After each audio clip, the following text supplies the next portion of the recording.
ஐயா எனக்கு பார்வை இல்லை, ஐயா கால் கிடைக்கல, ஐயா எனக்கு கால் கிடைக்க முடியல, ஐயா எனக்கு ஒரு கை வேலை செய்ய முடியல, இப்படி ஏதோ ஒரு குறைய வெளிப்படையா சொல்லிடலாம். ஆனால் எப்போன்ற உள்ளவங்க ஒரு குறை மட்டும் இருக்கிட்டே இருக்கு, யாரும் அதை வந்து வெளியே கஷ்டப்படும்.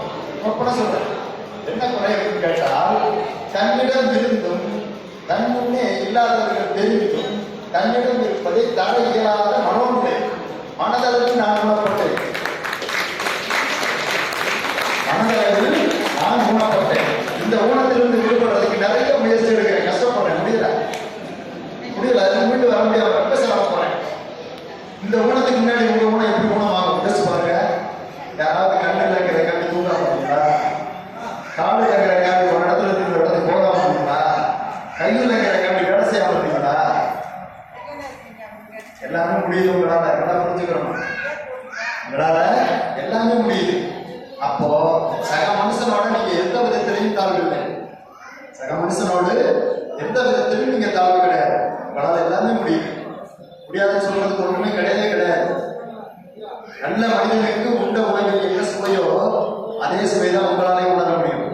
எனக்கு ஜீனி நிற்குதுன்னா உங்களுக்கு நிற்குதுதான், எனக்கு கசக்குதுன்னா உனக்கு கசக்குதுதான், இதுல மாற்றம் சொல்ல முடியாது. அதான் நிஜம். எனக்கு மழை விழுந்துச்சு, உடம்புல பட்டுச்சு, உணர முடியுது, உன்னாலே தான் உணர முடியும். இதுல யாரு முடியாது சொல்றீங்க? கால் இல்லாத உணர முடியும் சொல்ல முடியுமா?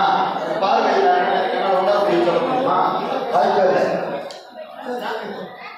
தாகம் என்ற உணர்வையும் பசி என்ற உணர்வையும் கடவுள் நமக்குள்ளே விதைத்து விட்டான்.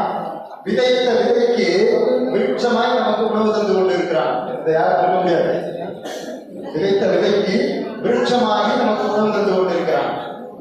தாகங்கிற உணர்வுக்கு தாகம் தண்ணி குடிக்கின்ற உணர்வை நம்மளை சேர்ந்த பெற்றவங்க சொல்லிட முடியாது. எனக்கு தாகம் இருக்கிறது நானே சொன்னாலும் தெரியும், எனக்கு பசி இருக்கிறது நானே சொன்னாலும் தெரியும். அப்ப இளையோர் நமக்குள்ள அவனை வளர்ப்பிக்கிறதுக்கு வலிமை படிப்பிக்கிறதுக்கும் உனக்குள்ள இருக்கக்கூடிய சக்தி உன வேலை செய்யணும், நீ வேலை செய்யணும், அதை அனுபவிக்கிறேன். இந்த காரியத்தை செஞ்சு அப்போ உள்ள இருக்கக்கூடிய இளைஞர்களை நம்மளை அழகா வழிநடத்துங்கிறதுக்கு பெரிய சாட்சி.